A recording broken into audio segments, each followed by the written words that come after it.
aqui diretamente do nosso ambiente urbano, né, de São Paulo, e fomos lá conhecer, né, as propriedades rurais que estão intimamente ligadas com o nosso cotidiano, com a água que a gente consome.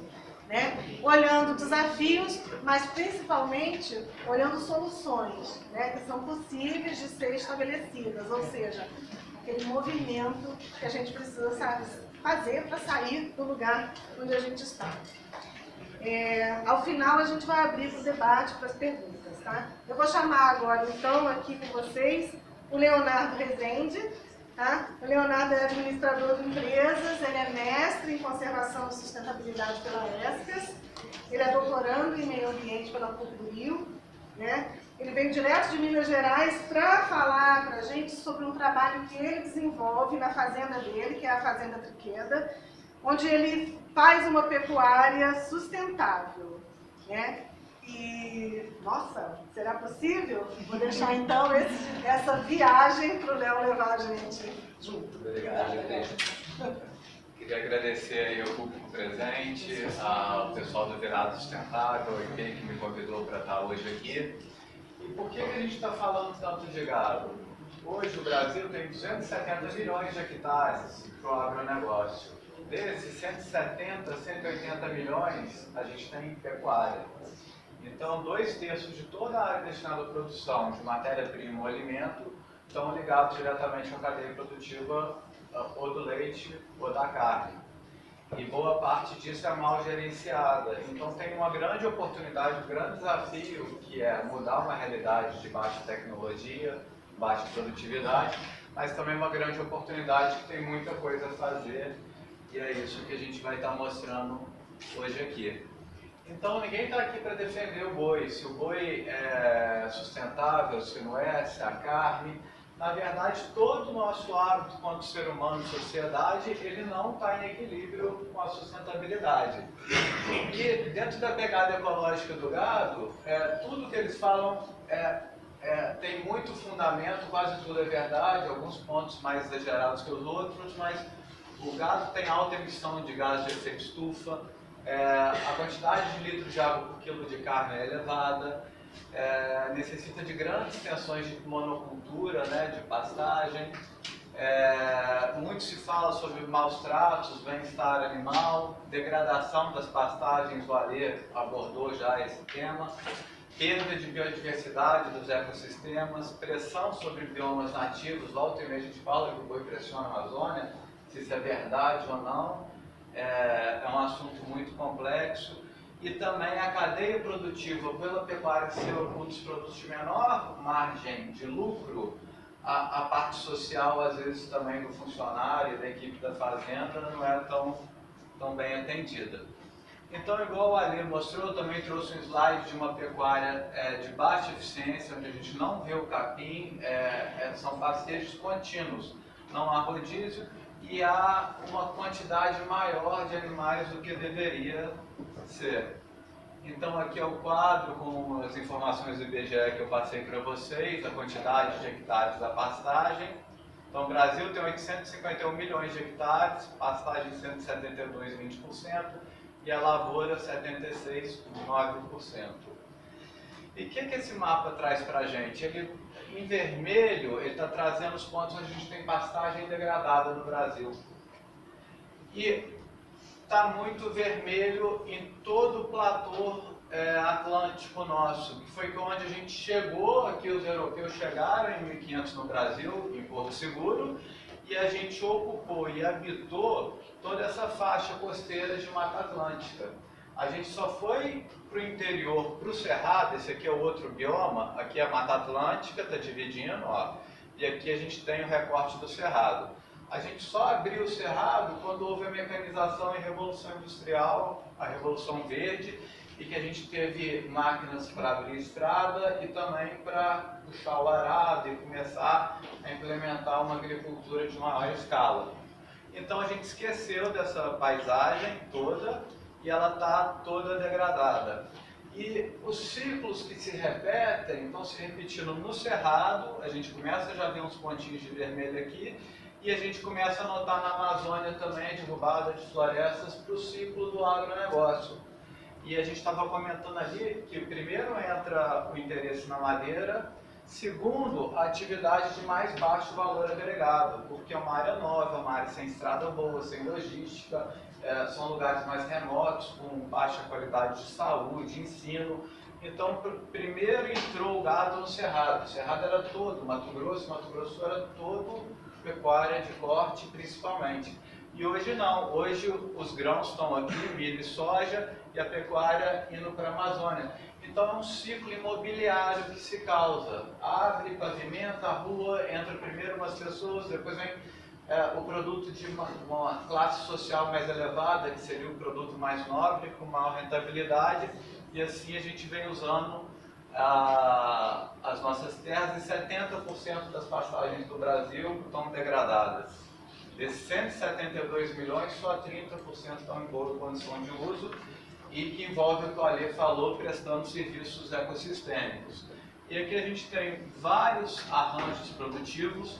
Lá na fazenda a gente usa esse, que faz a integração entre pastagem com árvores, mas a gente tem muita coisa legal sendo feita também só com pastagem. 10% das fazendas têm bons manejos e estão melhorando o seu ecossistema todo ano. 20% estão em estágio regular, ela nem melhora, ela não contribui para o lado positivo do ecossistema, nem para o negativo, e 70% estão degradando. E aí a gente começa a pensar nas leis da termodinâmica, de entropia e sintropia. A palavra sintropia está muito em moda por causa da novela, do grande trabalho que o Ernest faz nas agroflorestas, mas é um conceito visto por Einstein já na lei da termodinâmica. Entropia é quando o sistema perde energia.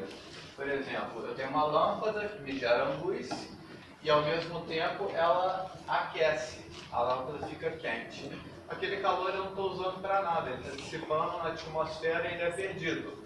E na sintropia seria como se eu pegasse aquele calor e levasse ele para uma caldeira, levasse ele para esquentar minha água. Então, um sistema fechado, onde a energia está sempre recirculando e não há perda. E a gente entende a natureza da mesma forma. Hoje, a exploração que o homem faz dos recursos naturais, ela é totalmente extrativista. O que é extrativismo? A gente tira e não retribui, eu estou só extraindo, né? E seria o mesmo sinônimo de falar que ela é entrópica, porque ela só tira energia e ela não recarrega o sistema. Essa pecuária está perdendo 0,27 miligramas de carbono por ano. Então a gente está perdendo carbono, a gente está perdendo solo, a gente está perdendo uma série de ativos ambientais em 70% da pecuária brasileira. A gente tem um pessoal acrescentando 0,72 miligramas de carbono sem a integração, só manejando bem o sistema. E quem usa árvore e pastagem está acrescentando 150 miligramas de carbono. Então, o problema não é do boi. O herbívoro sempre existiu. Ele sempre foi o grande jardineiro dos campos nativos. O problema é como o homem deixou de deixar o herbívoro no comportamento natural, prendeu ele em determinadas áreas e quis impor o sistema para que funcionasse. Igual o Alê falou, o que a gente enxerga abaixo do solo? Quando a gente maneja bem a pastagem, a gente tem um acréscimo de massa aérea e um acréscimo de sistema radicular. Aqui, ó, um pasto com mais cabeças por hectare do que deveria, a planta fica definhada, é como se ela ficasse em taquicardia. Toda hora que ela tem uma energia, o boi vai lá e come. E ela não usa essa energia para ela melhorar e ter cada vez mais um sistema fortalecido. Então aqui a gente vai vendo a mesma planta com os diferentes sistemas radiculares. Esse aqui é o carbono que a gente fixa no solo. Então madeira é biomassa, o grande componente é carbono, né? A gente tem o CO2 na atmosfera. A fotossíntese, a árvore respira o CO2 e exala o O2. O que ela fez com o C? Virou madeira, virou biomassa, virou carbono, virou sistema radicular. Então, quanto melhor eu tenho a pastagem aérea, melhor eu tenho a minha raiz. E o que acontece nas terras degradadas? Elas vão perdendo a camada superficial. E aí o solo vai compactando. Quanto mais compacto o solo está, o sistema radicular não consegue afundar. Ele fica ali 10 centímetros, 15, e aquela planta não consegue ter água durante os períodos de seca. Então a gente definha todo o sistema. Com menos sistema radicular, a gente tem menos microbiologia do solo. A minhoquinha gosta da biomassa, é ela que vai dar comida para ela, assim como o insetinho. E daí a gente cria aqui todo o ciclo. A gente aumenta a taxa de infiltração de água, a gente freia melhor a água da chuva quanto mais forragem a gente tem. Com mais forragem, essa água escorre superficialmente mais devagar. Com mais sistema radicular, a terra está mais aerada e aí essa água vai ter mais facilidade de infiltrar. A gente tem uma ciclagem de nutriente e um acúmulo de carbono. E essa que é a pecuária regenerativa, é você olhar para o ecossistema e botar ele sempre a seu favor, e é uma possibilidade de inserir o homem e o gado como elemento de revitalização ambiental. É fácil criticar a cadeia produtiva, mas o mais errado está a gente em todos os nossos hábitos sociais. A pecuária tem muito dever de casa para fazer? Tem. Mas eu tenho como cidadão, como sociedade, eu tenho como consumidor do supermercado, como usuário de transporte, consumindo tecnologia, vestuário, todos esses segmentos a gente tem que rever a nossa forma de viver. Mas como fazer? Então, o pecuarista tem muito foco no animal, ele só sabe olhar o boi. A gente tem que ensinar ele a ser um agricultor primeiro e olhar para a pastagem. Daí hoje ele tem que mais que olhar para a pastagem, olhar para o solo, olhar para o carbono, olhar para a microbiologia e para a dinâmica inteira de comunidades que vai aparecer nos slides subsequentes.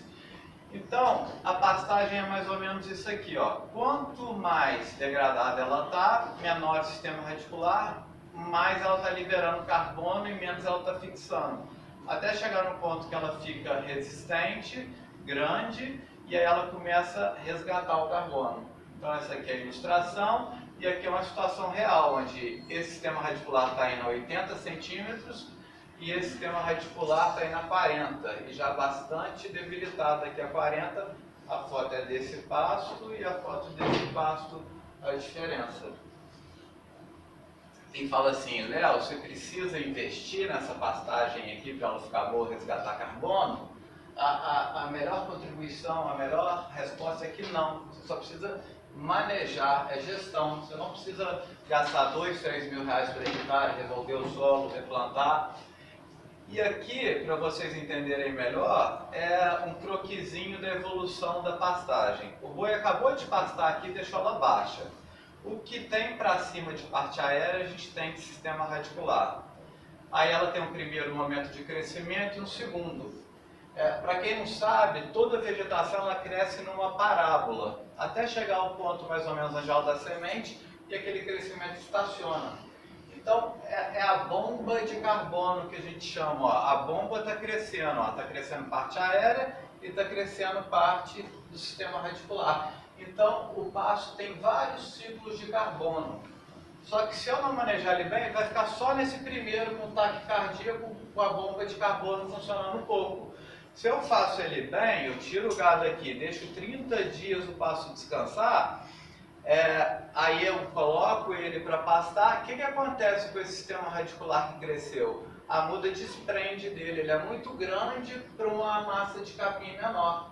Então vai ser um peso extra que ela vai ter que carregar, então ela tem uma inteligência que ela perde parte do sistema radicular, que vai virar a matéria orgânica do solo, que, em outras palavras, é igual a gente fala que a Amazônia é rica, o solo da Amazônia, porque ela tem muita matéria orgânica.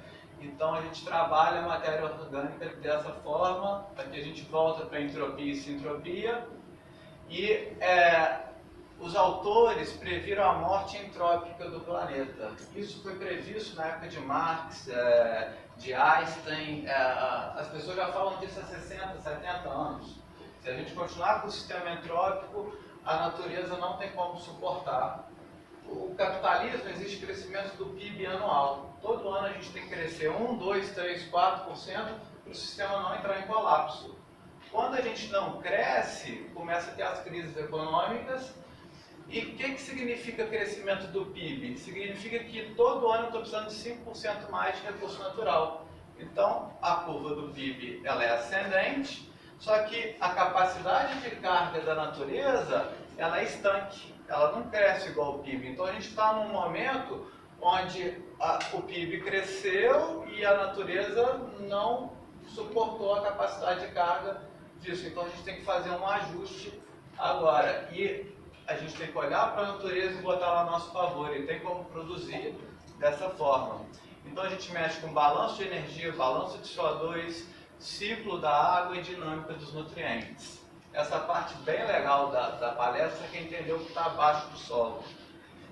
Quanto mais sistema radicular eu tenho, mais vida eu vou ter abaixo do solo. Tem 100 milhões de indivíduos por grama de solo. A gente tem um dobro de vida microbiológica abaixo do solo do que acima do solo. Então, se a gente arrumamos para infiltrar água bem, arrumamos para ter bastante sistema reticular, a terra está descompactada e está solta, ela está com microbiologia, beleza, toda essa galera aqui vai fazer a festa, que vai vir um insetinho, se alimentou da primeira nível, a gente vai trabalhando todos os níveis tróficos da cadeia até chegar no predador, topo de cadeia. Existe um grande pesquisador, ele é um pesquisador da Zimbábue, eu acho, se eu não me engano, chama Alan Savory. Ele fundou o Instituto Savory e dentro dos trabalhos dele ele cita esse autor que falou que historicamente a gente tinha 2.000 gigatoneladas de carbono no solo, em termos pré-históricos. A gente está falando isso em outras eras. E o que aconteceu? A gente perdeu 534 GB de carbono, a gente tem 1.500 GB, e que representam esse excesso de partícula por milhão de carbono que a gente tem na atmosfera. Então, ele não vê uma melhor forma de recuperar a quantidade de carbono tirada da atmosfera do que manejando bem as pastagens, porque são as grandes áreas, igual a gente viu no Brasil, 2/3 da pastagem, 2/3 do agronegócio é pastagem e 70% desses 2/3 está degradado. Então, para a gente tirar o passo dessa condição e chegar nessa, a gente está fixando muito carbono e prestando muito serviço ecossistêmico. Então, a gente explicou a parte ambiental, esse slide vai tratar do econômico e do social. A pecuária hoje brasileira, a média dela, de acordo com o CETEA, receita R$300 por hectare ano. O milho, 950 e a soja, 1.100. Então, a pecuária é o primo pobre. E é o primo pobre que ocupa primeiro a periferia. Daqui a pouco a cidade cresce, a periferia vira área nobre e a pecuária é empurrada um pouco mais para frente. A pecuária regenerativa, ela dobra a taxa de lotação por hectare, dilui o custo fixo, ela chega a R$700 por hectare ano líquido. E se a gente incluir a agrofloresta, a gente chega a 1.100. Então, de repente, o primo feio pode ficar ganhando tanto dinheiro igual o primo rico, que é a soja. É só a gente sair do status quo da pecuária e procurar alternativas que a gente tem. E aí a gente tem mais posto de trabalho, funcionário mais qualificado, qualidade de vida, que trabalha todo o ciclo aí do econômico, social e ambiental. Mas como a gente vai fazer isso? Quais ferramentas a gente tem? Né? A gente tem um diagnóstico inicial, de novo, o Voazan, a planificação dos pastoreios. Né? O fazendeiro não pode, o funcionário ligar para qual gado eu boto, para qual pasto eu levo o gado, e ele fala, leva para o A, o B, o C. Isso tem que ser feito de uma forma técnica, tem que estar planilhada e tem que estar quantificada a taxa de suporte, ajuste de carga, pressão. A gente tem que ter um planejamento diferente. O gado consegue ficar mais dias no verão no pasto e menos dias no inverno. E é simples, é fácil de fazer, não é caro. E a partir disso, que a gente mudar essa forma de fazer o pastejo, a gente pode partir para mexer em genética, a gente pode passar a fazer integração com árvore e a outras tantas ferramentas que a gente tem. Mas não adianta a gente investir se a gente não ensinar o pessoal a fazer o manejo do gado. Tá? Esse é um trabalho muito legal do americano. Tá? Eu vou disponibilizar a apresentação no Facebook do projeto Pecuária Neutra. E eu estou deixando os links aqui para vocês assistirem o vídeo depois. Esse fazendeiro ele tinha pecuária, era monocultura de pecuária, e ele passou a ter toda essa quantidade de animais. E a sintropia dele tá em, ele não é o melhor pecuarista, mas ele é um bom pecuarista, ele tem ovelha junto com o gado, então aonde que o gado não come a pastagem que ele não gosta, a ovelha come. Ele tem a galinha que entra 7 dias depois que o gado sai para comer a lata do verme. Cada um come um tipo de alimento, um aproveita do dejeto do outro, são dejetos diferentes, e ele faz uma sintropia, e esse trabalho é o que a gente fala que é o Ernest da pecuária. Ele mexeu com tudo, e uma coisa difícil de fazer, ele é a referência americana. No Brasil, no Rio de Janeiro, tem um conhecido nosso que ele está fazendo porco com cabra.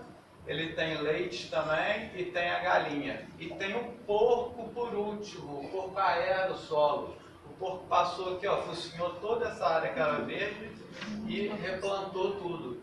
E o que acontece quando você tem mais de um tipo de animal? Você não precisa ter um deserto verde de uma única forrageira. Por exemplo, só braquiária.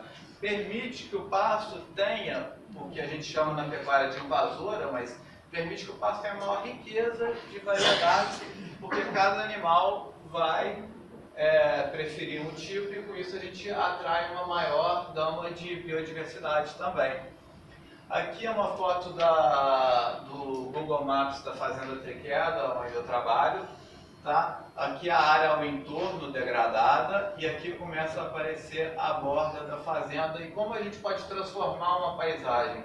Esse projeto tem mais de 10 anos que a gente está lá trabalhando, e a diferença quando a gente nota a fronteira da fazenda com os vizinhos em termos de área verde é cada vez mais impactante. Então a gente, nessa imagem, a gente tem ali quase 20% de toda a área de cobertura de árvore dentro da fazenda, e o pessoal criando gado a sol pleno aqui, ó, sem uma sombra, que era a cultura antiga de não deixar árvore nenhuma. E aí a gente tem uma paisagem mais ajustável, mais sustentável, e a gente consegue, aumentando a produtividade, atender a grande legislação que é as matas ciliares, a gente fazer a revegetação do APP, que vão ser os grandes corredores de contato do fluxo biológico, do fluxo gênico entre os animais. Aqui de novo uma mata ciliar.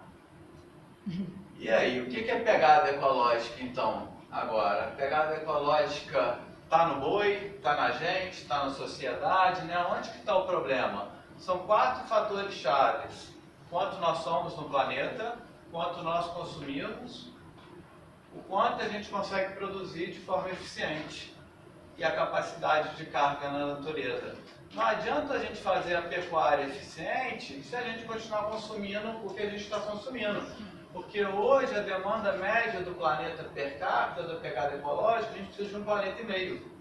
Estados Unidos e Europa precisam de 2,5, 3.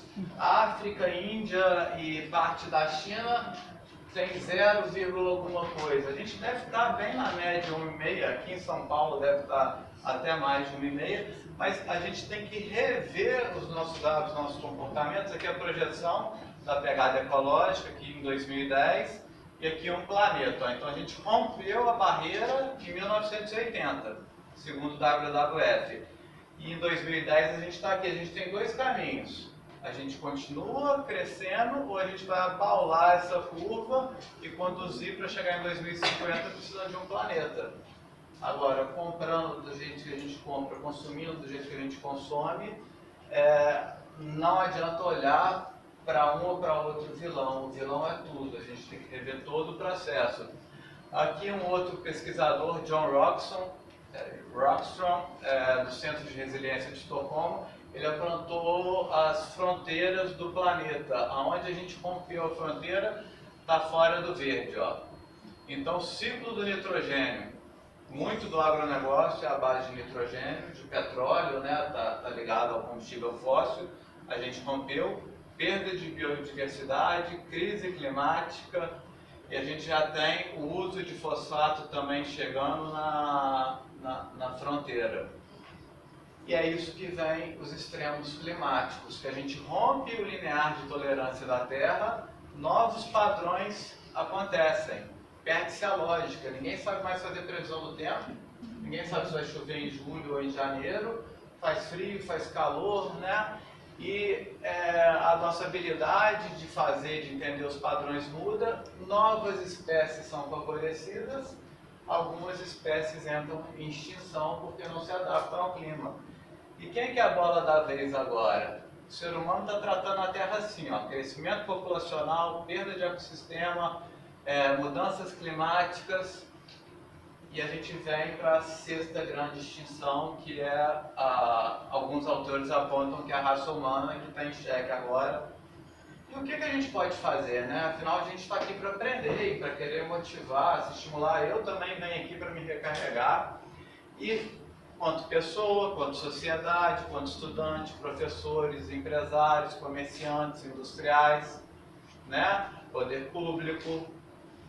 Então, a gente pode mudar nosso estilo de vida.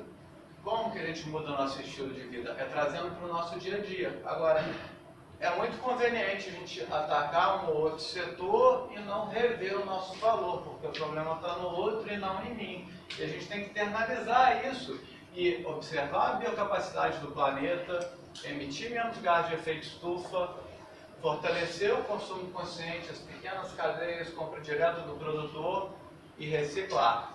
Tá? E aí só uma reflexão. Olha só como a gente vem consumindo e o que emite, né? O telefone celular emite 72 kg de CO2 por ano, o carro 95 mil. A gente tem elevada pegada hídrica na indústria dos tecidos e roupas. Tá? São gastos 11 mil litros de água para fazer essa calça, 2.495 litros de água para fazer a camisa. Então a pegada hídrica do gado é alta? É altíssima. Não sei quantos mil litros por quilo de carne. Mas os outros setores também. Então, por que a gente não usa um carrinho desse para ir no supermercado em vez de fazer sacolinha? Olha só que prático. Bota aqui, lá dentro do supermercado já bota aqui dentro, passou no caixa, volta, vai no carro fácil, sobe para casa fácil. Então tem várias soluções. Fazer compostagem. Por que a água do chuveiro não serve para o vaso, para a descarga do vaso? Olha essa pia aqui, ó. O que ela representa para a nossa cultura, né? A gente está toda hora dando descarga, 5, 10 litros de água que vão ali, e a gente tem que aprender a ver os selos de certificação. A Débora vai falar depois sobre certificação para vocês, mas a gente tem que aprender a ler rótulo no supermercado. E aonde a gente vai atuar? O problema é tão complexo, né? A gente tem sustentabilidade, a gente tem problema político, violência, segurança pública, e a gente tem as esferas da indústria, do consumidor e do poder público. Cara, eu tento me manter no meu círculo de influência. É óbvio que de vez em quando eu dou uma opinião na política, é óbvio que eu de vez em quando dou uma opinião na indústria, mas se eu não trabalhar o que está dentro de mim, eu vou passar mais tempo do dia reclamando do que tomando atitudes positivas. Então as pessoas de sucesso são aquelas que se blindam um pouco das externalidades e trabalham no seu ciclo de influência. E como a gente vai precipitar que essas mudanças aconteçam e que a gente seja mais sustentável? Eu acredito, eu sou do grupo que acredito que é no comportamento do consumidor que está a mudança. O ator indústria, o ator governo, as leis, elas são tão complexas que a gente pode até conseguir empurrar esse pessoal, mas está muito mais fácil a gente empurrar na gôndola na decisão de compra. Eu vou procurar uma cadeia mais limpa. E aí cresce, né, hashtag direto do produtor, farm to table, aí a gente começa a ter selos da pecuária, tá? E esse é o selo do projeto que a gente está inserido, que é o Projeto Pecuária Neutra. FSC tem a ver com a cadeia da madeira, folha. E aqui é a primeira carne sustentável do Brasil, com Rainforest. Outro hambúrguer também com Rainforest. E os produtos que a gente está lançando são a carne e leite neutros. E a gente pode consumir até, me desculpe a palavra, até a madame pode comprar a bolsa da Gucci, mas ela está querendo couro agora certificado também para comprar. A Gucci lançou um passaporte onde ela explica a origem do couro da bolsa. McDonald's com café, Magno com picolé. E quem vai agradecer? As futuras gerações, né, que a gente tanto se preocupa se a gente vai deixar o planeta para eles. E o ano passado, em agosto, a gente foi meu produto de tese de dissertação de mestrado, como certificar a carne do nascimento do bezerro ao prato do consumidor, onde eu tive um grande apoio dos pesquisadores do IP. E a gente lá conheceu alguns parceiros e lançou de forma inédita a carne neutra, em metano entérico. E agora, Ale, vai ter um vídeo de 2 minutos só para vocês tentarem visualizar um pouco o que... Imagine um local onde pecuária e natureza se complementam e crescem juntas. Um lugar onde os animais vivem livres e são tratados com respeito.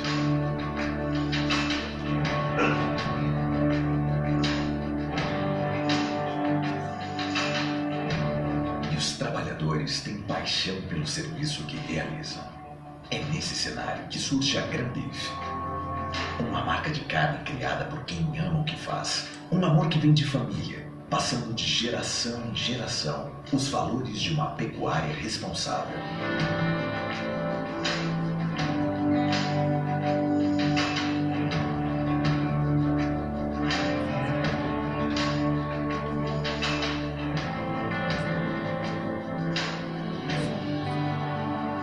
Com uma gestão voltada na sustentabilidade, bem-estar animal e qualidade da carne, a Grandbeef, juntamente com o grupo EcoFarms, utiliza rigorosos critérios de produção, desde a escolha genética dos animais até o manejo feito de forma humanizada.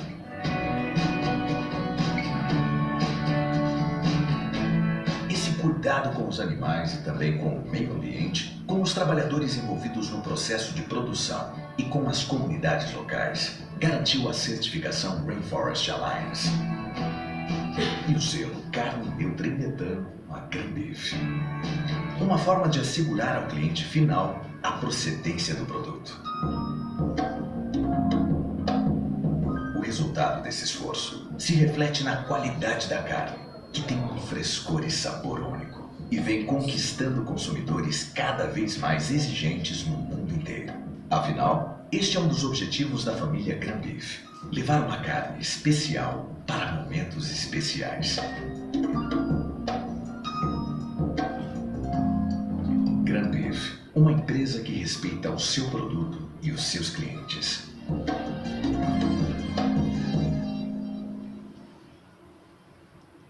Quem diria, né, que a forma quando a gente decide comprar nossa carne pode fazer bem para 2/3 do agronegócio ou não. Então, a decisão às vezes não está na porteira para dentro da fazenda, está na gente na hora que vai comprar a carne. Porque se a gente comprar sem entender a cadeia de custódia, a origem do produto, a gente pode estar ajudando ou não o planeta. Mas e aí? A gente vai conseguir ser sustentável? A gente vai conseguir virar essa curva, balar a curva do gráfico? Bom, alguns pesquisadores falam que não, outros falam que sim. Eu não tenho uma certeza, acho que a grande pergunta da nossa geração, de novo, um grande desafio, grande oportunidade, mas eu tenho certeza que eu vou deixar a minha terra melhor para o meu filho trabalhar. E é isso que eu acho que a gente deve fazer, deve procurar deixar o nosso legado e a nossa contribuição para a nossa área de influência. Obrigado, gente.